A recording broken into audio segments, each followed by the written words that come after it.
Hi guys, it's AJIAEGI.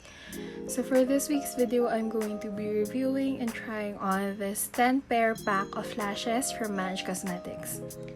I believe they only cost around 160 or 170 pesos. This is how it looks like, and I'm going to show you guys how they look like when they're worn, and I'm going to be trying them out from the top pair to the bottom pair.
For my review for the Maange lashes. This is a 10 pair of lashes for around 160-170 pesos, something like that.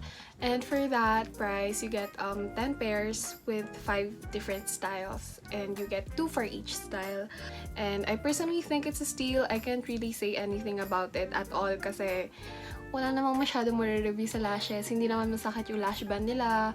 It's the right thickness, so okay lang siya even for beginners, ganyan. I forgot to say that when you do buy a pair, this pack of lashes, they do give you a pair of lash tweezers. This is how it looks like. I personally don't use this. Mas comfortable akong gumagamit ng kamay when I'm applying for lashes, but yeah, that's my overall review. If you are someone who wants to buy lashes, if you're starting makeup artist, this is a must-have. Super ganda niya, super perfect. Yeah. So Thank you guys for watching. If you like this video, make sure to give it a thumbs up, and if you like me, make sure to follow me on all of my social medias. And if you want to see more content like this, then make sure to subscribe to my channel. I'll see you guys next week. Bye!